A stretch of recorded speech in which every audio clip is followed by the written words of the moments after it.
జై తెలంగాణ, జై తెలంగాణ. అన్ని పిడికిలు లేవాలా, జై తెలంగాణ. సరిపోతలేదు సౌండ్, రేవంత్ రెడ్డికి వినబడాలా, జై తెలంగాణ. ఇక్కడ అన్ని పిడికిలు లేవాలా, జై తెలంగాణ. యువకులు మాత్రమే ఉంటారు అక్కడ. దయచేసి మన వాళ్ళు అందరు కూర్చోవాలి ప్లీజ్. అందరు కూర్చోవాలి, నేను పిలుస్తాను, కూర్చో ప్లీజ్. కూర్చోవాలి ప్లీజ్, అందరు కూర్చోవాలి. ఎన్నుకున్న వాళ్ళు కూర్చోవాలి. స్క్రీన్ కనబడతలేదు, వెనక స్క్రీన్ వేస్తారు. ఇప్పుడు గౌరవనీయులు, కూర్చోవాలి. ఈరోజు ఎక్కడైతే కాంగ్రెస్ మోసం చేసిందో అదే Saroor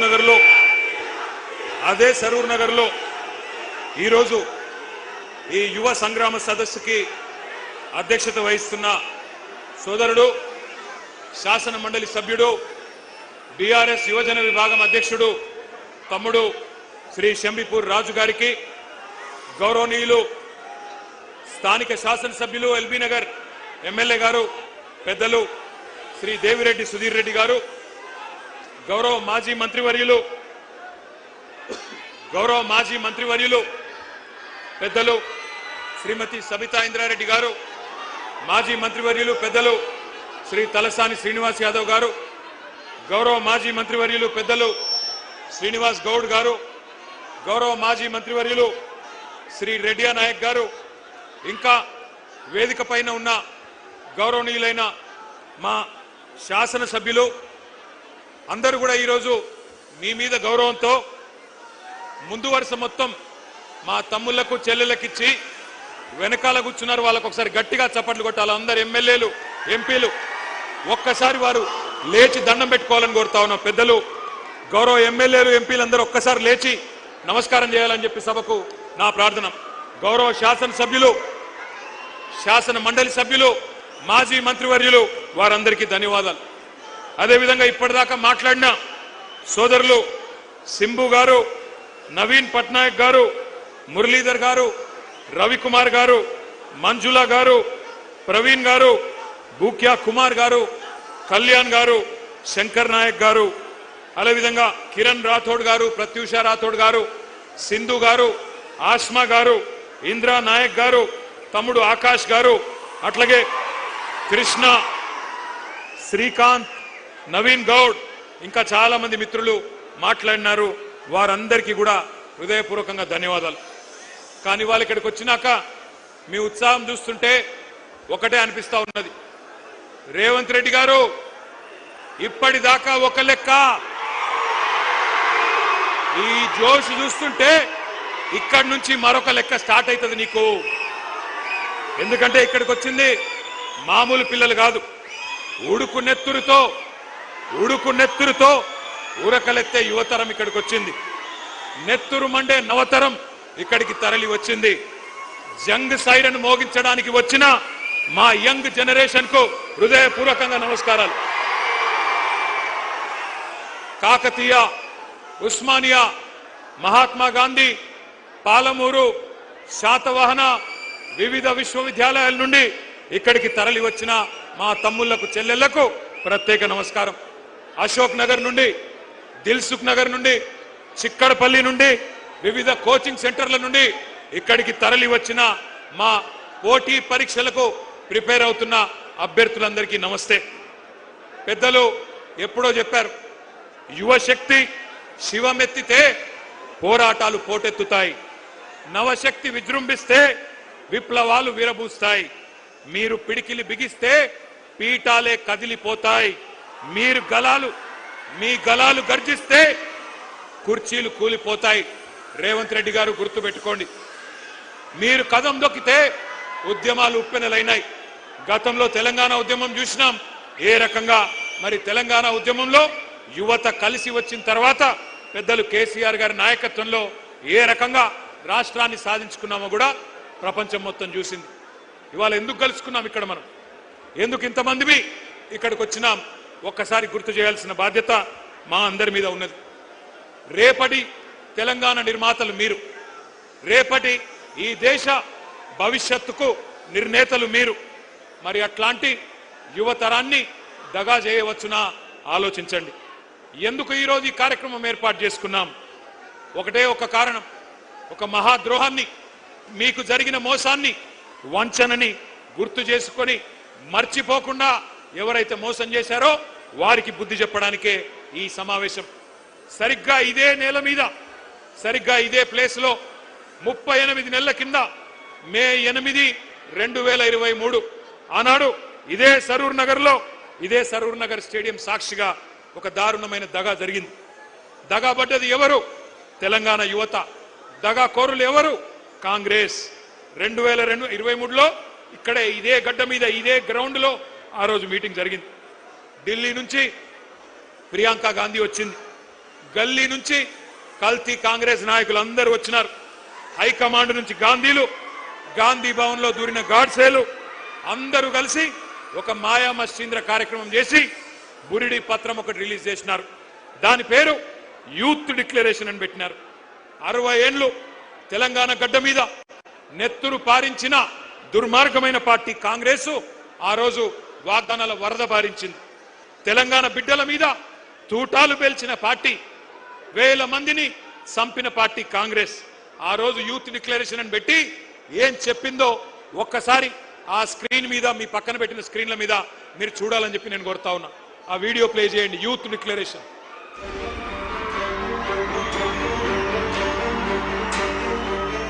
We have released a detailed job calendar for 2 lakh government jobs in the first year of our government. 2 lakh सरकारी पद जो आज खाली पड़े हैं, इनको 1 साल के अंदर अंदर हम भरना चाहते हैं और इसका पूरा प्रयास करेंगे।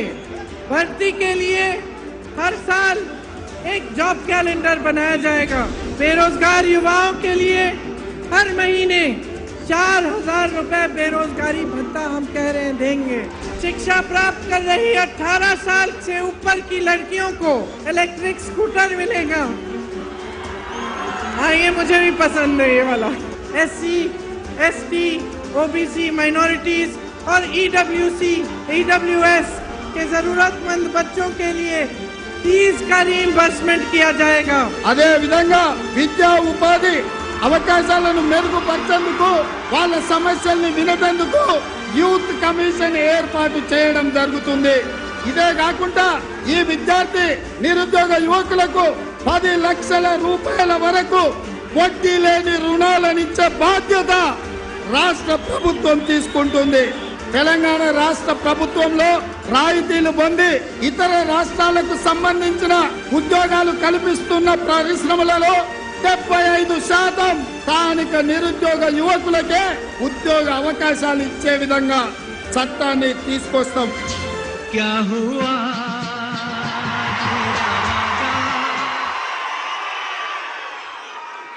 పాత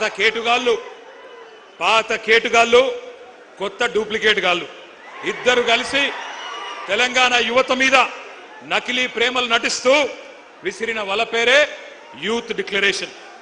ఈ యూత్ డిక్లరేషన్ లో 24 హామీలు తెలంగాణ యువతకు కాంగ్రెస్ పార్టీ ఇచ్చింది. నేను అడుగుతా ఉన్నా, ఇక్కడికి వచ్చిన మా తమ్ముళ్లను, మా చెల్లెలను, ఒక్కటన్నా నెరవేరిందా? ఒక్కటన్నా నెరవేరిందా? సౌండ్ వినబడతలేదు. ఒక్క హామీ అన్న నెరవేరిందా? ఏడాదిలో 2 లక్షల ఉద్యోగాలు వచ్చినాయా? ప్రైవేట్ కంపెనీల్లో 75% రిజర్వేషన్ వచ్చిందా? కాలేజీ అమ్మాయిలకు స్కూటీలు వచ్చినాయా? యువతకు 10 లక్షల రుణాలు వచ్చినాయా? ఫీజు రీయింబర్స్మెంట్ పైసలు వచ్చినాయా? 4 ట్రిపుల్ ఐటీలు, 3 యూనివర్సిటీలు వచ్చినాయా? నెలకు 4,000 నిరుద్యోగ భృతి వచ్చిందా? 10వ తరగతి పాస్ అయితే 10,000 వచ్చిందా? 12వ తరగతి పాస్ అయితే 15,000 వచ్చిందా? డిగ్రీ పాస్ అయితే 1,00,000 వచ్చిందా? పీజీ పాస్ అయితే 1,00,000 వచ్చిందా? పిహెచ్డి చేస్తే 5 లక్షలు వచ్చిందా? మరి ఏమొచ్చిందని నేను అడుగుతా ఉన్నా. ఈ పార్టీకి ఓటేస్తే నేను అడుగుతున్నా మిమ్మల్ని, ఇంత మోసం చేసిన వాళ్ళను ఏమందాం? దగేబాజ్ అందామా? దోఖేబాజ్ అందామా? దగుల్బాజీలు అందామా? ఏమందాం? మీరు ఆలోచించండి. ఒక్క మాటలో చెప్పాలంటే, young generation got cheated by a old jackal. Young generation got cheated by a old jackal. ఒక జిత్తుల మారి ముసలి నక్క కాంగ్రెస్ యువజనాన్ని తెలివిగా చిత్తు చేసింది. ఒకనాడు మా జగిత్యాల అలిశెట్టి ప్రభాకర్ అనే ఒక మహాకవి, ఆయన అన్న ఒక మాట గుర్తొస్తున్నది వాళ్ళ ఉపన్యాసాలు వింటుంటే.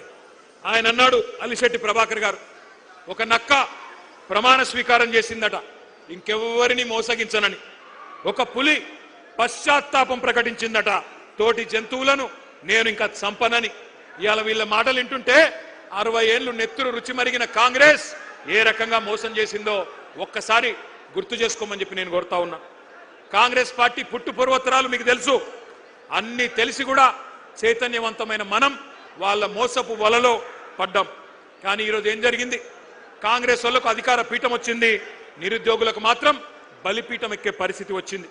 31 నెలలు అయిపోయింది, 32వ నెల నడుస్తా ఉంది. సడి లేదు, చప్పుడు లేదు.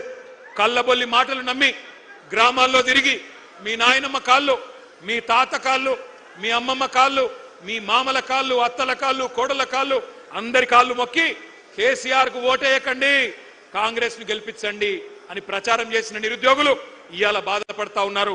ఇప్పుడే ఆ తమ్ముళ్ళు మాట్లాడింది మీరు విన్నారు. మాట తప్పిన ఈ జూటాగాళ్లను, మాట తప్పి ఇవాళ మిమ్మల్ని వంచిన ఈ దుర్మార్గులను, మిమ్మల్ని రెచ్చగొట్టి ఓట్లేయించుకొని అధికారం చేపట్టి నమ్మించి నట్టేట ముంచిన కాంగ్రెస్ ను ఏం చేయాలో మీరే ఆలోచించండి. ముఖ్యమంత్రి మాటల్లో చెప్పాలంటే, రేవంత్ రెడ్డి మాటల్లో చెప్పాలంటే, బెల్ట్ ట్రీట్మెంట్ ఇద్దామా, లాగులో తొండలిడుద్దామా, గుడ్లు వీకి గోటీలాడదామా, ఏం చేద్దామో ఆలోచించండి. ఎందుకంటే ఒకటి మాత్రం పక్కా, ఒక్క మెసేజ్ పోవాలి పార్టీలకు, రాజకీయ పార్టీలకు, రాజకీయ నాయకులకు. యువతరంతో పెట్టుకుంటే కొన్ని తరాల పాటు పుట్టగతులు లేకుండా పోతారు అన్న సందేశం మాత్రం పోవాలి. అందుకే యూత్ డిక్లరేషన్ పేరుతో చీట్ చేసిన ప్రియాంక గాంధీకి, కాంగ్రెస్ పార్టీకి, రాహుల్ గాంధీకి, రేవంత్ రెడ్డికి మీరు డెత్ డిక్లరేషన్ రాయాలని చెప్పి నేను హృదయపూర్వకంగా మిమ్మల్ని కోరుతా ఉన్నా. వాళ్ళ చావు దెబ్బ కొడితేనే, వాళ్ళకు డెత్ డిక్లరేషన్ రాస్తేనే వాళ్ళకు సోయొస్తుంది, బుద్ధి వస్తుంది. ఒక్కసారి యాద్ చేసుకోండి ఎన్ని వేషాలు. ఇక్కడున్న లోకల్ కాంగ్రెస్, కల్తీ కాంగ్రెస్ వాళ్ళు చెప్తే నమ్ముతలేరని చెప్పి ఢిల్లీకి వెళ్ళి టూరిస్టులను తీసుకొచ్చింది. హైదరాబాద్కి, ఆ రోజు అశోక్ నగర్కి, ఢిల్లీకి వెళ్ళి అధిష్టాన పుత్రుడు రాహుల్ గాంధీ వచ్చిండు. వచ్చి హైదరాబాద్ నడిబొట్టున కూర్చొని ఛాయ్ తాగిండు, బిస్కెట్లు తిన్నాడు, మనకు కూడా కొన్ని బిస్కెట్లు వేసిండు. ఏమన్నాడు? 2 ఉద్యోగాలు, 2 ఉద్యోగాలు బీకేయండి, కేసీఆర్ది కేటీఆర్ది ఉద్యోగం బీకేయండి, ఒకటే సంవత్సరంలో 2 లక్షల ఉద్యోగాలు ఇస్తా అన్నాడు. అన్నాడా లేదా? మీరు కింద మర్చిపోతే ఒక్కసారి ఆ స్క్రీన్ మీద రాహుల్ గాంధీ ట్వీట్ తెలుగులో పెట్టాలని కోరుతా ఉన్నాం. కూర్చోండి మధ్యలో, మీరు కూర్చోండి, జర కూర్చోండి, మధ్యలో ఉన్న వాళ్ళందరూ కూర్చోండి, కూర్చోరా నాయన. ఇది రాహుల్ గాంధీ ఆ రోజు వేసిన ట్వీట్. ఒక్కసారి చూడాలి మీరందరూ కూడా. ఏమన్నాడు? 30 లక్షల మంది నిరుద్యోగులు కేసీఆర్ గారి పాలనలో నష్టపోయారు, వాళ్ళందరికీ మనకు హిందీ వస్తుందో రాదో అని తెలుగులో ట్వీట్ చేసిండు రాహుల్ గాంధీ. మొదటి సంవత్సరంలోనే 2 లక్షల ఉద్యోగాలు ఇస్తా అని రాహుల్ గాంధీ చేసిన ట్వీట్ ఇది. ఇవాళ నేను అంటా ఉన్నా, రాహుల్ గాంధీ గారు, నీకు తెలుగు రాదని మాకు తెలుసు, నీకు తెలివి లేదని కూడా మాకు తెలుసు, నీకు భాష రాదు, మా బాధ తెలియదు, నీకు మా భాష రాదు, మా బాధ తెలియదు. అందుకే రాహుల్ గాంధీ నీకు అర్థమయ్యే భాషలోనే చెప్తా ఉన్నా, నీ భాషలో చెప్తా ఉన్నా. देश भर में मोहब्बत के दुकान के डिंडोरा पीटने वाले राहुल जी, क्या आपको याद है हैदराबाद और अशोकनगर चाय की दुकान याद है आपको? चाय पे चर्चा याद है कि नहीं? जहां आपने 3 साल पहले बेरोजगारों से झूठे कस्में आपने खाई, झूठे वादे किए, वहीं से जहां आपने एक तस्वीर लेके ट्विटर में डाल के हमारी युवा को बहकाया, तकदीर बदलने का वादा किया, जहां उन्होंने आपको पूरी तरह से तहे दिल से आपका शुक्रिया अदा किया. याद है वो चाय का अड्डा अशोकनगर का? मैं राहुल जी से पूछना चाहता हूं, आज आपसे पूछते हैं राहुल जी, क्या हुआ आपका वादा? क्या हुआ 2 लाख नौकरियों का वादा? क्या हुआ जॉब कैलेंडर का वादा? क्या हुआ 4000 रुपया बेरोजगार भत्ते का वादा? क्या हुआ हमारे बहनों को स्कूटी देने का वादा? क्या हुआ युवाओं को 10 लाख इंटरेस्ट फ्री लोन देने का वादा? हम पूछते हैं राहुल जी, तेलंगाना युवा जान चुका है, जाग चुका है. आपका बनाया हुआ नॉमिनेटेड चीफ मिनिस्टर आज हमारे यहां के युवाओं के जॉब देने के बजाय दिल्ली में आपका जेब भर रहा है। दिल्ली में राहुल गांधी का जेब भर रहा है। तेलंगाना में नोटिफिकेशन नहीं है, पूरा का पूरा लूटिफिकेशन चल रहा है। इसलिए हर बेरोजगार की धड़कन चीख चीख कर कह रही है, आपकी मोहब्बत की दुकान नहीं है, धोखे का मकान है। 3 साल पहले कांग्रेस ने इसी जगह से यूथ डिक्लेरेशन किया था। आज इसी जगह से तेलंगाना का नौजवान कांग्रेस का डेथ डिक्लेरेशन लिखने के लिए तैयार है। राहुल जी, मैं आपसे कहता हूं, కొలువుల కుంభమేళా అన్నారు, కొలువుల కుంభమేళా అన్నారు, ఇవాళ కుంభకోణాల కుంభమేళా చేస్తా ఉన్నారు। కాంగ్రెస్ గెలిస్తే డిసెంబర్ 9 నుంచి ఉద్యోగ పర్వం పక్కా అన్నారు, కానీ ఉన్మాద పర్వం చూపెడతా ఉన్నారు। ఉద్యోగాలు అడిగితే ఉరికిచ్చి కొడతా ఉన్నారు, కొలువులు అడిగితే లాఠీ చార్జీలు చేస్తున్నారు। దమన కాండ, దౌర్జన్య కాండ ఇవాళ హైదరాబాద్ లోనే కాదు, తెలంగాణలోని ప్రతి పల్లెలో జరుగుతా ఉన్నది। అశోక్ నగర్ చౌరస్తాలో అందమైన కబుర్లు చెప్పి అవతలబడ్డ రాహుల్ గాంధీ ఇప్పుడు ఎక్కడ అడ్డగాడులు కాస్తున్నావు అని నేను అడుగుతా ఉన్నా। ఎక్కడ ఉన్నావు? కనబడతలేదా మా నిరుద్యోగుల ఆక్రోశం? గల్లీలో నిరుద్యోగి ఆవేదన పడతా ఉన్నాడు, ఢిల్లీలో ఏ గుడ్డి గుర్రాల పనులు దొమ్ముతున్నావు రాహుల్ గాంధీ అని నేను అడుగుతా ఉన్నా। అశోక్ నగర్ చౌరస్తాలో ఇవాళ అభ్యర్థులు శోకిస్తున్నారు, ఏడుస్తున్నారు, వినిపిస్తలేదా? దిల్సుఖ్ నగర్ లో యువత మీద లాఠీలు విరుగుతా ఉన్నాయి, వినిపించడం లేదా?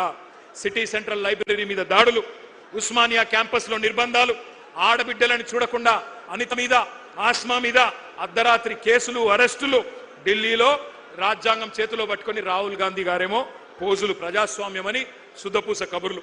హైదరాబాద్ లో నడిబొడ్డున ప్రజాస్వామ్యం ఖూనీ అయిపోతుంటే పట్టించుకున్నవాడు లేడు। మరి రేవంత్ రెడ్డి గారు ఏం చేస్తున్నారు?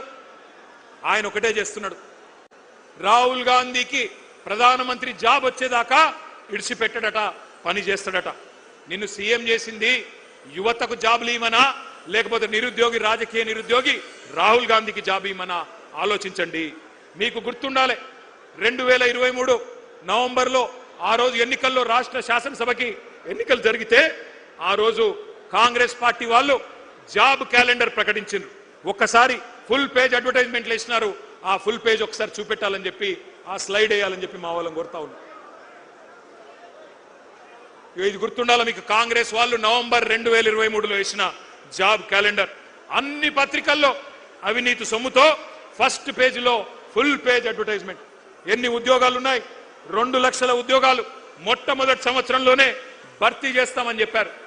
ఆ రోజు ఏమన్నారు? ఓటు కొట్టు, జాబు పట్టు అని బంపర్ ఆఫర్ ఇచ్చారు। ఏమన్నారు? ఒక్క ఏడాదిలోనే 2 లక్షల ఉద్యోగాలు, డిసెంబర్ 2024 కల్లా 2 లక్షల కొలువులు ఇస్తామని చెప్పారు। ఇవాళ జాబులు లేవు, జవాబులు లేవు, ఉద్యోగాలు లేవు, ఉలుకు లేదు, పలుకు లేదు। తెలుగు క్యాలెండర్ మారింది, ఇంగ్లీష్ క్యాలెండర్ మారింది, జాబ్ క్యాలెండర్ మాత్రం పత్తా లేదు। ఇంకా ఘోరం ఏంటంటే, అసెంబ్లీ సాక్షిగా, పవిత్రమైన సభ అసెంబ్లీ అంటే, అసెంబ్లీ సాక్షిగా శాసనసభలో ఇచ్చిన జాబ్ క్యాలెండర్ కూడా ఒక చిత్తు కాగితం కింద కూడా పనిచేయడానికి ఇలా అర్హత లేదు ఆ కాగితానికి। జాబులు నింపట్లేదు, రాహుల్ గాంధీ జేబులు మాత్రం జోరుగా నింపుతున్నారు। అన్నదమ్ముల అల్మారాలు నింపుతున్నాడు రేవంత్ రెడ్డి, బినామీల బీరువాలు నింపుతున్నాడు। జాబ్ క్యాలెండర్ కు మాత్రం నై నై, స్కామ్ క్యాలెండర్ కు మాత్రం సై సై। ఇది కనబడుతున్న పరిస్థితి। ఒక్క మాట ఇక్కడికి వచ్చిన మా తమ్ముళ్ళు, మా చెల్లెళ్ళు, నేను ఒకటే కోరుతా ఉన్నా, మనం గనక చరిత్రను మర్చిపోతే భవిష్యత్ తరాలు మనం క్షమించవు। ఎందుకంటే చరిత్ర అనేది ఒక ముఖ్యమైన సబ్జెక్టు, తెలుసుకోకపోతే మనం కూడా గజనీలు అయిపోతాం। అందుకే నేను మిమ్మల్ని అనేది, చరిత్రలు, పురాణాలు, ఇతిహాసాలు చదువుకోవాలి। చదువుకోకపోతే దుర్యోధనులు, దుశ్శాసనులే తిరిగి వచ్చి మేమే పాండవులం అని చెప్పి నాకు చెప్పుకుంటారు। ఎవడైతే తెలంగాణ ఉద్యమంలో మనల్ని చావగొట్టిండో, ఎవడైతే మన రక్తం కళ్ళ చూసిండో, వాడే మళ్ళీ పంచి డైలాగులు కొట్టి, పంగనామాలు పెట్టి మళ్ళీ ఓట్లు వేయించుకొని పోతారు। అందుకే మన కొలువులు కొల్లగొట్టిన పార్టీ, మన పిల్లలను కాల్చి చంపిన పార్టీ కొత్త వేషం కట్టి, కొత్త హామీలిచ్చి ఆ రోజు వస్తే అమాయకంగా నమ్మి ఆగమైపోయింది తెలంగాణ యువత।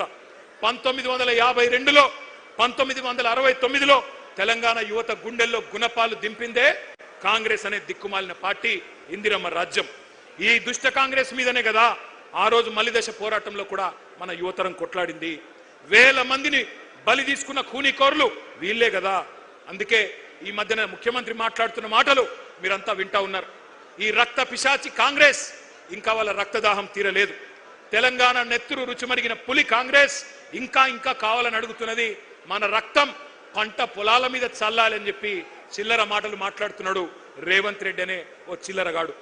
నేను ఒకటే అంటా ఉన్నా, ఈ కాంగ్రెస్ డిక్లరేషన్లు, రైతు డిక్లరేషన్ కావచ్చు, యూత్ డిక్లరేషన్ కావచ్చు, ఎస్సీ ఎస్టీ బీసీ మైనారిటీ మహిళా డిక్లరేషన్లు కావచ్చు, ప్రపంచ చరిత్రలోనే అతి పెద్ద మోసం అంటూ ఏదన్నా ఉందంటే కాంగ్రెస్ ఇచ్చిన మేనిఫెస్టో అని చెప్పక తప్పదు. మీరంతా చదువుకున్న పిల్లలు, విశ్వవిద్యాలయాల నుంచి వచ్చిన పిల్లలు కూడా ఇక్కడ ఉన్నారు. ఉస్మానియాలో కాకతీయ నుంచి వచ్చిన పిల్లలతో నా ప్రార్థన, మంచి పిహెచ్డి థీసిస్ తయారు చేయండి. ఓటు కోసం కోటి మోసాలు, కాంగ్రెస్ నాటకాలు అనే ఒక థీసిస్ చేయండి. అందరూ కూడా దేశమంతా కూడా తెలిసి రావాలి. ఎంత విచిత్రం అంటే ఈ మధ్యన కొన్ని మాటలు వింటుంటే నాకే నవ్వు వస్తున్నది. రేవంత్ రెడ్డి ఈ మధ్యన కొన్ని వేదికల మీద నీతి సూక్తులు చెప్తున్నాడు.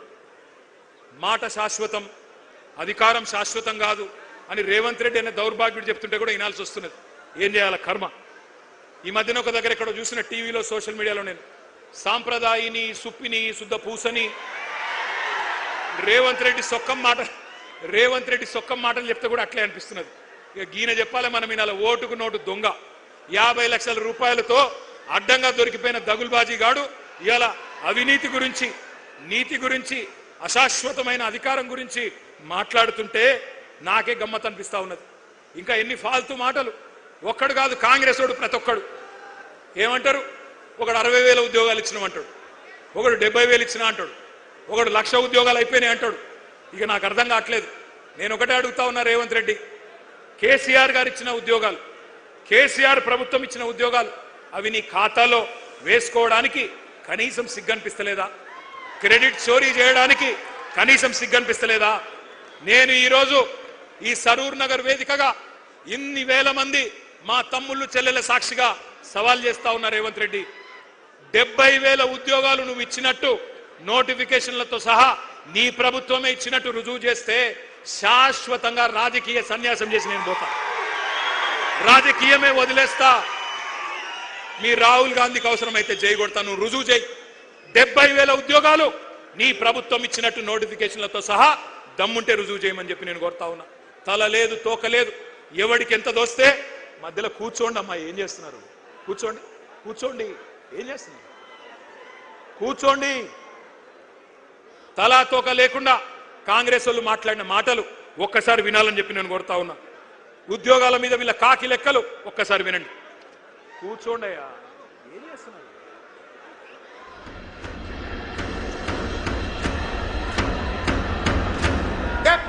ప్రభుత్వ ఉద్యోగాలు ఇచ్చిన ఈనాడు 67,717 ప్రభుత్వ ఉద్యోగ ఖాళీలు భర్తీలు చేసి వివిధ శాఖల్లో ప్రభుత్వ ఉద్యోగాలు మనం భర్తీ చేసినాం. దాదాపు 56,000 మందికి నియామక ఉద్యోగాలు, ప్రభుత్వ ఉద్యోగాలు రిక్రూట్మెంట్ చేసి నియామక పత్రాలు కూడా ఇచ్చినటువంటి పరిస్థితి మీ అందరికీ తెలుసు. నిరుద్యోగ భృతి ఎప్పుడు ఇస్తారని అడుగుతా ఉన్నాడు మిత్రుడు. మేము నిరుద్యోగ భృతి 6 గ్యారంటీల్లో కానీ మేము దీంట్లో కానీ మేము 6 గ్యారంటీల్లో కానీ మేము దీంట్లో కానీ మేము చెప్పలేము. వివిధ రంగాల్లో 56,000 ఉద్యోగాలు ఇచ్చిన ఘనత కాంగ్రెస్ పార్టీ అధ్యక్ష. మేము ఇప్పటికే 80,000 ఉద్యోగాలు ఇచ్చాము 2 సంవత్సరాల్లో. 85,000 ఉద్యోగాలు ఇచ్చాము. 2 లక్షల ఉద్యోగాలు ఇచ్చి తీరుతాం. సంవత్సరానికి కాదా 2 లక్షలని? లేదు, మా టర్మ్ లో 2 లక్షల ఉద్యోగాలు ఇస్తామని చెప్పాం. ప్రభుత్వం అధికారంలోకి వచ్చిన తర్వాత 60,000 ఉద్యోగాలను నిర్వహణ జరిగింది ప్రభుత్వం. దాదాపు 70,000 ప్రభుత్వ ఉద్యోగాలు ఇచ్చిన ఘనత మా కాంగ్రెస్ పార్టీ ప్రభుత్వాన్ని. ఇప్పుడు మేము ఉద్యోగ ఖాళీలను భర్తీ చేస్తామన్నాం. ఉద్యోగాల ఖాళీలు భర్తీ చేస్తాం. అది 50,000 కానీ 1,00,000 కానీ 2 లక్షలు 1 year లో చేస్తామని పేపర్లో ప్రకటనలు ఇచ్చారు. ఎవడి ఉద్యోగాలు 2 లక్షల ఉద్యోగాలు కాంగ్రెస్ పార్టీ హామీ ఇచ్చింది ఆ రోజులలో. ఇప్పటి వరకు 1,00,000 ఉద్యోగాలు ఆల్రెడీ భర్తీ కావడం జరిగింది. విన్నారు కదా, ఒకడు 60 అంటాడు, ఒకడు 70 అంటాడు, ఒకడు 80 అంటాడు, ఒకడు 1,00,000 అంటాడు, ఒకడు 2 లక్షలు ఎప్పుడు చెప్పనే లేదంటాడు. అసలు వాళ్ళకు అబద్ధం ఆడితే అతికినట్టని ఉండాలా. కనీసం అబద్ధాల్లోనన్న ట్రైనింగ్ ఇవ్వాలి అనుమూల రేవంత్ రెడ్డి గారు, అది కూడా ఇస్తలేడు. ఇదివరకు ఎవడన్నా దొంగ లెక్కలు చెప్తే కాకి లెక్కలు అనేటోళ్ళు, కానీ ఇవాళ అందరూ కాకి లెక్కలు కాదు కాంగ్రెస్ లెక్కలు అనే పరిస్థితి వచ్చింది. ఎందుకంటే నేను అడిగిన శాసనసభలో కూడా, అయ్యా ఎన్ని ఉద్యోగాలు ఇచ్చినారు మీరు కరెక్ట్గా చెప్పండి అని. శాసనసభ సాక్షిగా కాంగ్రెస్ ప్రభుత్వమే చెప్పింది 16,978 ఉద్యోగాలు మాత్రమే ఇచ్చామని. కానీ అందులో కూడా రీనోటిఫికేషన్లు తీసేస్తే, కేసీఆర్ ప్రభుత్వంలో ఇచ్చిన నోటిఫికేషన్లను రద్దు చేసి తిరిగి ఇచ్చిన వాటిని తీసేస్తే 10,000 ఉద్యోగాలు కూడా ఈ 2.5 సంవత్సరాల్లో రేవంత్ రెడ్డి ప్రభుత్వం ఇవ్వలేదు. ఇది వాస్తవం. కానీ ఇంకా సిగ్గు లేకుండా పిసిసి అధ్యక్షుడు చెప్తున్నాడు మహేష్ గౌడ్ గారు, మేమెన్నడూ చెప్పలేదు ఏడాదిలో 2 లక్షల ఉద్యోగాలన్న మాట ఎన్నడూ చెప్పలేదని మహేష్ గౌడ్ గారు చెప్తున్నాడు. బట్టి విక్రమార్క గారు ఉప ముఖ్యమంత్రి చెప్తున్నాడు నిరుద్యోగ భృతి హామీ 4,000 ఇస్తామన్నది మేము ఇయ్యనే లేదు అని ఆయన బొంకుతా ఉన్నాడు. ఈ మహానుభావులు ఏమేం చెప్పినారో గుర్తుందా? కాలేజీ అమ్మాయిలకు స్కూటీలు ఇస్తామన్నారు. ఇవాళ ప్రియాంక గాంధీ గారిని రాష్ట్రంలోని మా చెల్లెలు అడుగుతున్నారు, ఎక్కడ నీ స్కూటీలు అని అడుగుతా ఉన్నారు. స్కూటీలు లేవు, మొత్తం లూటీ మాత్రం జోరుగా నడుస్తా ఉన్నది. బ్రహ్మాండంగా నోటిఫికేషన్లు లేవు, లూటిఫికేషన్ మాత్రం జోరుగా నడుస్తున్నది. భూముల లూటిఫికేషన్, బూడిద లూటిఫికేషన్, ఇసుక లూటిఫికేషన్, అట్లాగే బొగ్గు లూటిఫికేషన్, బ్రదర్స్ లూటిఫికేషన్, బామ్మర్ది లూటిఫికేషన్, ఇది మాత్రం బ్రహ్మాండంగా నడుస్తా ఉన్నది. మరి అనుకోని బాధ ఏమున్నది, అనుకోని లాభం ఏమున్నది? ఇప్పుడు అసలు సీటు మీద కూర్చున్నాడు ఎవడు? ఓటుకు నోటు దొంగ. నమ్మించి మోసం చేయడంలో నిష్ణాతుడు, పిహెచ్డి చేసిన వాడు రేవంత్ రెడ్డి. అప్పుడు ఓటుకు నోటు, ఇప్పుడు ఓటేసినోడికి వెన్నుపోటు. గోల్మాల్ తిప్పి పోలింగ్ బూత్లలో మీతో ఆ రోజు ప్రచారం చేయించుకొని ఇవాళ మీరు మాట్లాడుతుంటే బూతులు తిడతా ఉన్నాడు. 20,000 పోలీసు ఉద్యోగాలు ఖాళీలున్నాయి, నింపాలి అని చెప్పి మీరందరూ దిల్సుఖ్ నగర్ లో ఆందోళన చేస్తుంటే ఇవాళ రేవంత్ రెడ్డి అంటున్నాడు, మీరు ఎండ్రిందాగి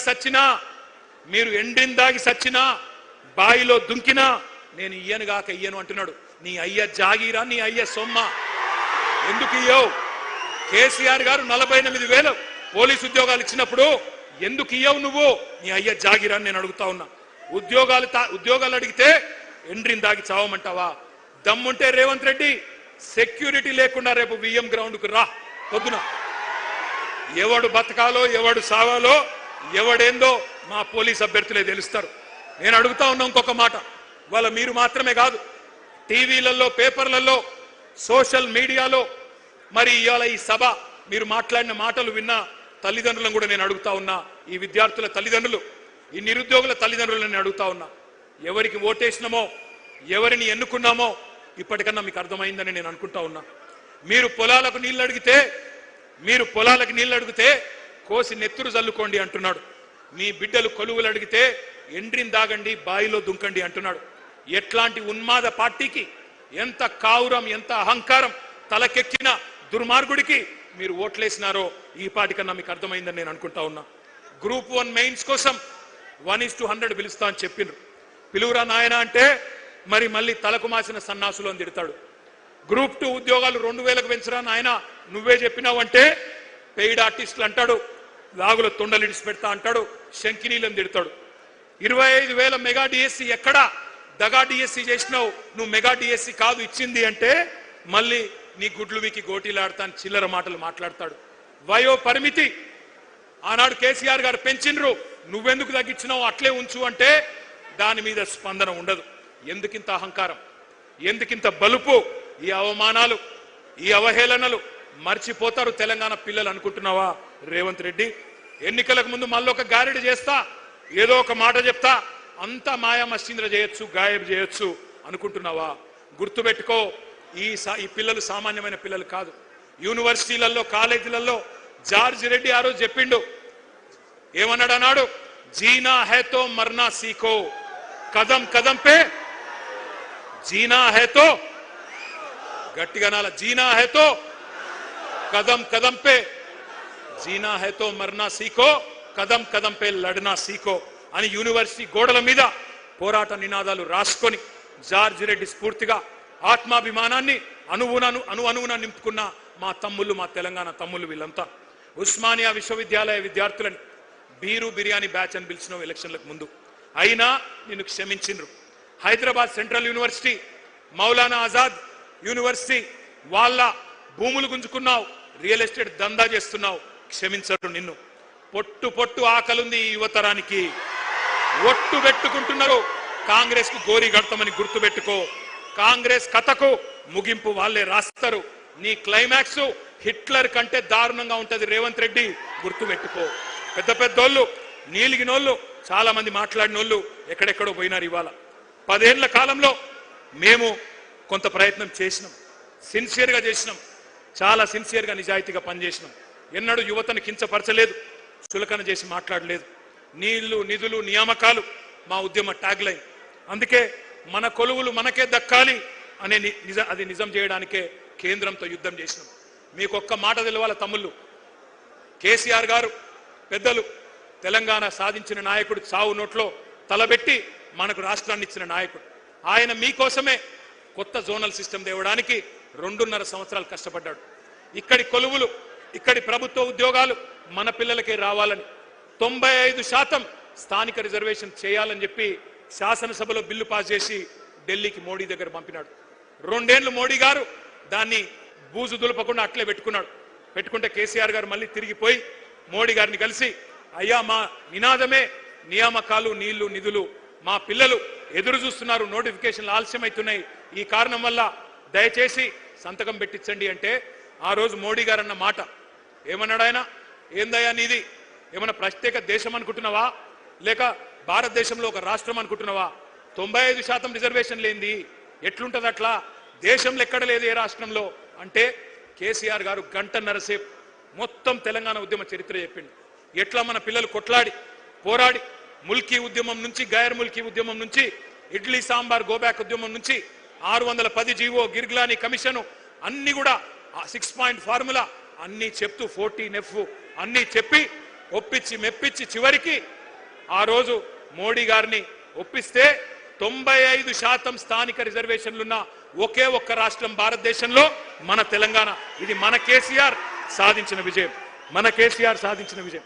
డిస్టర్బ్ చేయకండి బిడ్డ. ఒక్కసారి నేను మిమ్మల్ని అడుగుతా ఉన్నా, ఎంత ఘర్షణ పడ్డామో, ఎంత పని చేశామో, ఎంత శ్రమ చేశామో మాకు తెలుసు, మీకు తెలుసు.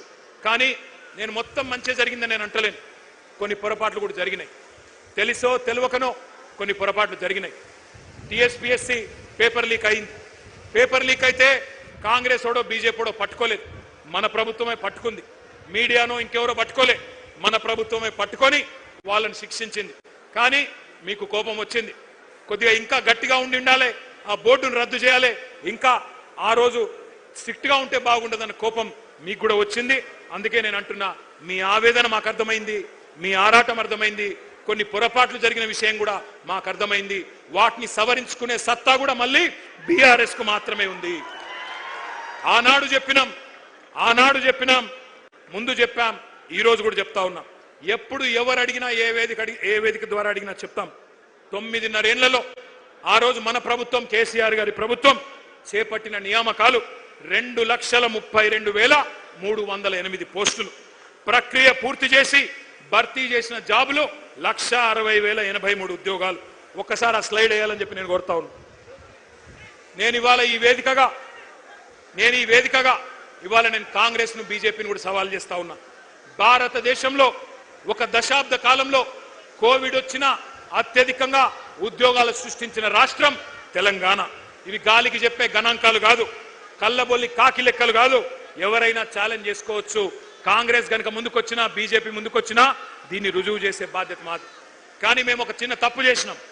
మేము డబ్బా కొట్టి చెప్పుకోలేదు, సభలు పెట్టి సర్టిఫికెట్లు పంచలేదు, ఫ్రంట్ పేజీలో యాడ్ చేయలేదు. మేము చేసిన తప్పు అది. గోబెల్స్ గోరి నుంచి లేచి వచ్చినట్టు పని కట్టుకొని ప్రాపగాండా చేసినారు. అపనిందలు, అబద్ధాలతోని ఒక విద్వేషం మీ మనసు నిండా నూరిపోసినారు. కేసీఆర్, కేటీఆర్ ఉద్యోగాలు ఊడగొడితే మీకు ఉద్యోగాలు వస్తాయని చెప్పి మరి గాంధీ భవన్ లో దూరిన గాడ్సేలు రెచ్చగొట్టారు. సరే, ఎన్నికల్లో గెలుపోవటంలో సహజం, మేము ఓడిపోయినాం. కానీ నేను అడుగుతా ఉన్నా ఇక్కడికి వచ్చిన మీ అందరినీ, వచ్చినాయా మరి ఉద్యోగాలు? 2 లక్షల ఉద్యోగాలు వచ్చినాయా? ఉసిగొల్పిన మేధావులు, నేను వారి పేరు తీసుకోను, ఉసిగొల్పిన మేధావులు వాళ్ళు ఉద్యోగాలు సంపాదించుకున్నారు. ఇప్పుడు ఉలకట్లేదు, పలకట్లేదు, కనీసం మీ వైపు చూడట్లేదు. సామాజిక న్యాయం అని కోతలు కోసిన వాళ్ళు ఇవాళ మరి బహుజన విద్యార్థులకు, ఎస్సీ ఎస్టీ బీసీ విద్యార్థులకు గొంతు కోసే విధంగా జీవో నంబర్ 29 తెస్తే దాని మీద మాట్లాడరు. పోరాటం మళ్ళీ చేస్తున్నది బీఆర్ఎస్ పార్టీ మాత్రమే. జీవో నంబర్ 46 మీద పోరాటం చేస్తున్నది మళ్ళీ మా తమ్ముడు రాకేష్ రెడ్డి నాయకత్వంలో మళ్ళీ మీరు మాత్రమే. అందుకే నేను అంటా ఉన్నా, 1-2 కాదు, ఈ 2.5 సంవత్సరాలలో ఎక్కడ ఎవరికి ఏ అన్యాయం జరిగినా నిలబడ్డది మనం, కలబడ్డది మనం, ప్రభుత్వంతో తలపడ్డది మనం. బడుగు బలహీన వర్గాల విద్యార్థులకు సంబంధించిన ఫీజు రీయింబర్స్మెంట్ ఎలక్షన్లకు ముందు ఏం చెప్పిండు రేవంత్ రెడ్డి? 5 లక్షల విద్యా భరోసా కార్డు ఇస్తా అన్నాడు. ఫీజు రీయింబర్స్మెంట్ అవసరమే లేదు, తల్లిదండ్రులకు బాధనే ఉండదు, 5 లక్షల క్రెడిట్ కార్డు ఇస్తా అన్నాడు. మరి వాళ్ళ నేను అడుగుతా ఉన్నా, వస్తుందా ఫీజు రీయింబర్స్మెంట్? వస్తున్నదా? 12,000 కోట్ల రూపాయలు బకాయిలు పడ్డారు.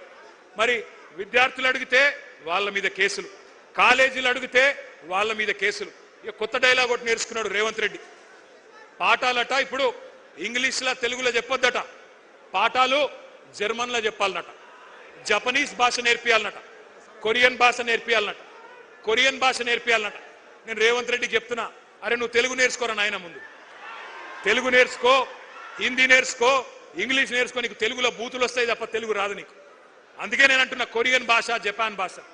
నేను అడుగుతున్నా, తెలివైనోడైతే తెలివున్నోడైతే టీచర్లను అంటున్నావు జపనీస్ నేర్పండి, కొరియన్ నేర్పండి అని. వాళ్ళకు వచ్చా ముందు టీచర్లకు నేర్పేటానికి రావాలన్నా వద్దా జపనీసు, కొరియన్? అది లేదంట, కానీ నేర్పాలంటున్నాడు. ఎట్లా ఉంది ఇవాళ రాష్ట్రంలో పరిస్థితి అంటే, కాలేజీ పిల్లలు ఫీజు బకాయింపులు అడిగితే బెదిరింపులు, కాలేజీ యాజమాన్యాలు ఫీజు రింబర్స్మెంట్ ఇయ్యన్నా అంటే వాళ్ళ మీద విజిలెన్స్ దాడులు, రిటైర్డ్ ఇంజనీర్లు మాట్లాడితే చెర్లపల్లి జైలు వేస్తా అంటాడు, వాతావరణ శాస్త్రవేత్తలు ఎల్నినో వస్తుంది అంటే బెల్ట్ ట్రీట్మెంట్ ఇస్తా అంటాడు, కాలేజీ వాళ్ళు ఫీజులు అడిగితే విజిలెన్స్ దాడులు, ఇక ఉద్యోగులు డిఎల్ అడిగితే వాళ్ళ మీద ఏసీబీ రైడ్లు, ఎస్బీఐని బెదిరిస్తా, ఎల్ఎన్టీని బెదిరిస్తా, నేనే రాజు, నేనే మంత్రి, నేనే హిట్లర్ అని బట్లర్ మాటలు మాట్లాడుతున్నాడు ఈ చిల్లర నాయకుడు. ఒక ముఖ్యమంత్రిలా కాదు, ఒక రౌడీ షీటర్లా, గూండాలాగా ఇవాళ వ్యవహారం నడుస్తూ ఉన్నది. ఈ మధ్యకాలంలో ఒకరోజు మేమందరం అసెంబ్లీలో ఉన్నాం, నేను, మా సుధీర్ రెడ్డి గారు, సబితమ్మ, తలసాని గారు అందరం ఉంటే, రాజీవ్ యువ వికాసం అని చెప్పి ఒక స్కీమ్ చేస్తున్నాం, అద్భుతాలు చేస్తామన్నారు. నేను అడుగుతా ఉన్నా, ఇవాళ ఉన్నదా రాజీవ్ యువ వికాసం?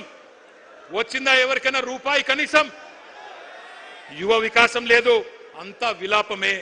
రాష్ట్రంలో రేవంత్ రెడ్డి బ్రదర్స్ మాత్రమే విలాసవంతంగా ఉన్నారు, యువత మొత్తం విలపిస్తున్నది. ఇక సర్కారు ఉద్యోగాలు పక్కకు పెడితే ప్రైవేట్ ఉద్యోగాలను కూడా అటకెక్కించిండు, వాటిని కూడా నాశనం చేస్తా ఉన్నాడు. కానీ వాళ్ళ నేను గర్వంగా ఒక విషయం మీతో పంచుకోవాలి, గర్వంగా పంచుకోవాలి. మనం ఆనాడు ప్రభుత్వంలో ఉన్నప్పుడు 10 ఏళ్లలో కష్టపడి పనిచేసినాం కాబట్టే ప్రైవేట్ రంగంలో 26 లక్షల కొలువులు సృష్టించినాం. 3,23,000 ఐటీ ఉద్యోగాలు ఉంటే హైదరాబాద్లో 9,46,000 పెంచిన ఘనత కేసీఆర్ ప్రభుత్వానిది. ఇది జాబుల జాతర అంటే. అట్లాగే ఇండియాలో ప్రతి 3 సాఫ్ట్వేర్ జాబ్స్ కొత్తగా వస్తుంటే ఒకటి హైదరాబాద్లోనే మరి సృష్టించినామంటే ఏ రకంగా ఐటీ రంగం మెరుపు వేగంతో దూసుకుపోయిందో ఒక్కసారి ఆలోచన చేయండి. మనం చిల్లర మాటలు మాట్లాడలేదు, ఉల్ఫా మాటలు మాట్లాడలేదు, ఉన్మాదపు చర్యలు చేయలేదు, ఊహలకు రెక్కలిచ్చి ఆలోచనలు ఆవిష్కరణలుగా మార్చే గొప్ప వేదికలు, ఒక టీ హబ్, ఒక టీ వర్క్స్ సృష్టించినాం. ఇప్పుడే మా వాళ్ళు చెప్తా ఉన్నారు ఇక్కడికి వస్తుంటే, మీ అందరు కూడా ఒక్కసారి జాగ్రత్తగా వినాలా. టీ హబ్లో పురుడు పోసుకున్న ఒక కంపెనీ, దాని పేరు స్కై రూట్. భారతదేశానికి స్వాతంత్రం వచ్చి 79 ఏళ్ళైంది. ఇవాళ ఆ కంపెనీ స్కై రూట్ అనే కంపెనీ ప్రపంచ చరిత్రలో కాదు, భారతదేశ చరిత్రలో మొట్టమొదటిసారిగా ఒక ప్రైవేట్ రాకెట్ ను అంతరిక్షంలోకి పంపిన కంపెనీ మన టీ హబ్ నుంచి వచ్చింది. ఇవాళ ఉదయమే ఆ కార్యక్రమం జరిగింది. ఒకసారి గట్టిగా స్కై రూట్ వాళ్ళకి చప్పట్లతో అభినందనలు చెప్పాలని చెప్పి కూడా నేను కోరుతా ఉన్నా. మనం గుడ్లు బీకి గోటీలు ఆడతామని చెప్పలేదు, చిచోర మాటలు చెప్పలేదు. గూగుల్, యాపిల్ ఇటువంటి సంస్థలను రప్పించే ప్రయత్నం చేసినాం. పేగులు తీసి మెడలేసుకుంటాను ఫాల్తూ వాగుడు వాగలేదు. ఫాక్స్కాన్, అమెజాన్ లాంటి దిగ్గజాలను తెచ్చినాం. నిన్న రేవంత్ రెడ్డి గారు ఒకటే రోజు అమెజాన్ కు రిబ్బన్ కట్ చేసిండు, అమర్ రాజా బ్యాటరీస్ కి రిబ్బన్ కట్ చేసిండు. ఎవరు తెచ్చిండ్రు రవి? కేసీఆర్ ప్రభుత్వం కాదా? మనం కట్టిన ఫ్లైఓవర్లకు సున్నం పూస్తాడు, మనం తెచ్చిన కంపెనీలకు రిబ్బన్లు కట్ చేస్తాడు. ఆడ స్టేజ్ ఎక్కగానే వెనుకకెళ్ళి పాట పెట్టాలన్నట, పాట పెట్టకపోతే స్టేజ్ ఎక్కుతలేడు. ఈ చిల్లర నాయకుడు, ఒక ముఠా నాయకుడు ఇవాళ ముఖ్యమంత్రి అయ్యి మరి ఫ్యూచర్ సిటీ పేరిట భూ దందాలు చేస్తున్నాడు, భూ బాగోతాలు చేస్తా ఉన్నాడు. నేను అందుకే మిమ్మల్ని అంటా ఉన్నా, ఇవాళ కాంగ్రెస్ పాలసీ ఒకటే, ఏ కంపెనీ పోతేంది, ఎవడు ఉంటే ఏంది, ఎవడు బతికితేంది, ఎవడు చస్తేంది, ఏ జాబులు పోతే ఏమి, ఎవరికి జాబులు రాకపోతేమి, మనకు కమిషన్లే ముఖ్యం అని చెప్పి ఇవాళ ముందుకు పోతా ఉన్నారు. చందాల దందాలు నడుస్తున్నాయి. ఇయ్యకపోతే తలకు తుపాకులు పెడుతున్నారు కాంగ్రెస్ వాళ్ళు. హిల్ట్ అని ఒక పాలసీ తెచ్చినారు. HILT, Hyderabad industrial land transformation policy. ఉన్న పరిశ్రమలు మూసేయండి, పర్సంటేజ్లు మాకు ఇవ్వండి, మూటలు ఇవ్వండి, మీరు మాల్స్ కట్టుకోండి, టవర్స్ కట్టుకోండి అని హైదరాబాద్లో 10,000 ఎకరాలకు ఇవాళ మంగళం పాడే ప్రయత్నం, వాటిని మొత్తం అన్నదమ్ములకు అస్మదీయులకు కట్టబెట్టే ప్రయత్నం చేస్తా ఉన్నాడు. ఒక్క మాట మాత్రం నేను అడుగుతా ఉన్నా, ఆలోచించమని కోరుతా ఉన్నా. కంపెనీలు పోతుంటే, ఇక్కడి నుంచి తరలిపోతుంటే మరి వాటిని ఆపలేని అసమర్థులను మాత్రమే కాదు, వాటిని ఎత్తుకపోతున్న వాళ్ళని కూడా మనం ప్రశ్నించాల్సిన అవసరం ఉంది. తెలంగాణ ప్రయోజనాల గురించి గట్టిగా మాట్లాడితే ప్రాంతీయవాదం అని మాట్లాడుతున్నారు. మరి నేను అడుగుతున్న భారతీయ జనతా పార్టీని, ఇక్కడున్న కంపెనీలను గుజరాత్కు తరలిస్తుంటే, ఎత్తుకపోతుంటే, గద్దల్లాగా తన్నుకపోతుంటే అది జాతీయవాదం అవుతుందా? బీజేపీకి సిగ్గుందా? ఇక్కడి కంపెనీలు ఆ రోజు కేసీఆర్ గారి కష్టంతో వచ్చిన ఒక కేన్స్ పరిశ్రమ, ఒక మైక్రాన్ పరిశ్రమ, వీటిని గుజరాత్కు గద్దల్లాగా మోడీ గారు తన్నుకపోతే అది ప్రాంతీయవాదం అవుతుందా, జాతీయవాదం అవుతుందా? ఆలోచించండి. ఎంత అవకాశవాది భారతీయ జనతా పార్టీయో ఒక్కసారి ఆలోచించండి. మాకు తెలుసు మీ కష్టం. డిగ్రీలు చేతబట్టుకొని పట్టభద్రులు పట్టణంలో కొలువు తీరి మీరు కొలువుల కోసం ఎంత కష్టపడుతున్నారో మాకు తెలుసు. ఇరికిరికి రూములలో 5-6, 10 మంది ఒక దగ్గర ఉంటూ సర్దుకపోతూ కిరాయిలు కట్టడానికి మీరు పడే కష్టాలు కూడా మాకు తెలుసు. సెంట్రల్ లైబ్రరీలో పుస్తకాలతో కుస్తీలు పడుతూ చాయ్ సమోసాలతోనే కడుపు నింపుకుంటూ మరి అవస్థలు పడే మీ గురించి మాకు అవగాహన ఉంది. తల్లిదండ్రులకు భారం కాకూడదు అని మీ బాధ. పైసలు పంపించమని అడిగితే నామోషి. పాకెట్ మనీ కోసం మీరు పడే బాధలు మాకు తెలుసు. చేసే చిరు జాబులు కూడా మాకు తెలుసు. మరి ఇట్లాంటి వాళ్ళ జీవితాలతో క్రూర పరిహాసం ఆడుతున్నది కాంగ్రెస్ పార్టీ. కేవలం కాంగ్రెస్ మాత్రమే కాదు, బీజేపీ కూడా. బడే బాయ్ 2 కోట్ల ఉద్యోగాలు ఇస్తా అన్నాడు సంవత్సరానికి. చోటే బాయ్ సంవత్సరంలో 2 లక్షల ఉద్యోగాలు ఇస్తా అన్నాడు. అక్కడ 2 కోట్లున్నాయి, ఇక్కడ 2 లక్షలు కూడా నై. బడే మియాతో బడే మియా, చోటే మియా, సుబాన్ అల్లా అన్నారు. ఎంత గట్లున్నది ఇద్దరి కథ. అందుకే నేను అనేది, మోడీ గారేమో ఏవయ్యా ఉద్యోగాలంటే పకోడీలు వేసుకోండి, చెగోడీలు వేసుకోండి అని ఆయన మాట్లాడుతూ ఉన్నాడు. నేను మీ అందరినీ చివరగా ముగించే ముందు కోరేది ఒక్కటే. నేను మీలాగనే కష్టపడి చదువుకున్నా. హైదరాబాద్లో నిజాం కాలేజీలో డిగ్రీ చేసిన. ఆ తర్వాత నేను పూనా యూనివర్సిటీలో ఒక పోటీ పరీక్ష రాసి, జేఎన్యూ వాళ్ళు పోటీ పరీక్ష పెడితే భారతదేశంలో ఆ రోజు 16 యూనివర్సిటీల్లో మాత్రమే బయోటెక్నాలజీ కోర్సు మాస్టర్స్లో ఉండేది. ఆ రోజు రాసి లక్షల మంది విద్యార్థులు రాస్తే 1000 మంది ఎంపికైతే అందులో నేను ఒక్కరిని. పోటీ పరీక్షలు రాసిన అనుభవం నాకుంది. ఎంఎస్సీ చదువుకున్నా. ఆ తర్వాత జీమాట్ అనే పరీక్ష రాసి అమెరికా పోయినా. అక్కడ ఎంబీఏ చేసి మళ్ళీ అక్కడ కూడా ఇంటర్వ్యూలకు అపియర్ అయ్యి కష్టపడి ఏ సిఫారసు లేకుండా అమెరికాలో ఉద్యోగాలు సంపాదించుకున్నా. నాకు తెలుసు పరీక్షలు రాయడం ఎంత కష్టమో తెలుసు, పోటీ పరీక్షలకు ప్రిపేర్ అవ్వడం ఎంత కష్టమో తెలుసు, ఇంటర్వ్యూలకు అపియర్ కావాలంటే ఎంత కష్టమో తెలుసు, ఉద్యోగం కొట్టడం ఎంత కష్టమో తెలుసు. నేను అడుగుతున్నా మిమ్మల్ని ఆలోచించమని. ఈ రేవంత్ రెడ్డికో బండి సంజయ్కో కనీసం పరీక్షలు రాసే తెలివి ఉన్నదా? నకలు కొట్టే బ్యాచ్ ఇది. ఏం చదివినరో ఎవరికి తెలియదు. ఒక్క పోటీ పరీక్ష రాసిన మొఖాలు ఇవి. ఒక జాబ్ కొట్టినరా ఎప్పుడన్నా జీవితంలో? గోడ మీకు సున్నం కొట్టుడు తప్ప జాబ్ కొట్టే మొఖాలు ఇవి. మరి వాళ్ళు మాట్లాడుతున్నారు ఇలా నిరుద్యోగుల గురించి. మీ కష్టం తెలిసింది మాకు, అందుకే మేము అడిగేది, అందుకే మీకు చెప్పేది. మీ బాధ్యత పెద్దది, మా తమ్ముళ్ళు చెల్లెళ్ళది. ఇవాళ కేవలం ఉద్యోగాల గురించి మాత్రమే కాదు మీరు ఆలోచించాల్సింది, నోటిఫికేషన్ల గురించి మాత్రమే కాదు. ఎట్లా ఉన్న రాష్ట్రం ఎట్లా అయిందో ఒక్కసారి ఆలోచించండి. నేను మిమ్మల్ని అందరినీ చెప్పేది ఒకటే, ఇవాళ మీ తండ్రి ఒక రైతన్న, మీ తండ్రి ఒక నేతన్న కావచ్చు, ఒక గీత కార్మికుడు కావచ్చు, ఒక ఆటో డ్రైవర్ కావచ్చు, మీ చెల్లె ఒక ఆశా వర్కర్ కావచ్చు, మీ అక్క ఒక అంగన్వాడీ టీచర్ కావచ్చు. ఇవాళ రాష్ట్రం మొత్తంలో ఎట్లాంటి పరిస్థితి ఉన్నదో ఒక్కసారి ఆలోచించండి. బుల్డోజర్ల విధ్వంసం, బూతుల వరద, అవినీతి బురద. మరి ఇవాళ సర్కార్ అనేది లేదు ఈ రాష్ట్రంలో, సర్కస్ మాత్రమే ఉన్నది. ఎంత చండాలమైన వ్యవహారం చేస్తా ఉన్నారో ఆలోచించండి. ఈ అవినీతి పరుడు, ఈ అవివేకి మన రాష్ట్రాన్ని బికారుల రాష్ట్రం అంటాడు, దివాలా తీసిన రాష్ట్రం అంటాడు. ఆత్మగౌరవం లేకుండా ఢిల్లీ పోతే నన్ను దొంగలాగా చూస్తున్నారని మాట్లాడుతున్నాడు. మరి అందుకే నేను అంటా ఉన్నా, తెచ్చుకున్న తెలంగాణ తెరలైపోతుంటే, పాడైతుంటే తెలంగాణ యువత చూస్తా ఊరుకోవాలా ఆలోచించండి. నేను అడగట్లేదు మిమ్మల్ని నేపాల్ లాగా భూకంపం పుట్టించమని అడగట్లేదు, నేను అట్లా చేయమని అడుగుతలేను. శ్రీలంకలాగా శివతాండవం చేసి యువతరం మరి అక్కడి ప్రభుత్వాన్ని కూల్చింది, అట్లా చేయమని నేను అడుగుతలేను. విధ్వంసాలకు దిగుమని చెప్పి నేను పిలుపునిస్తలేను. అల్లర్లు చేయమని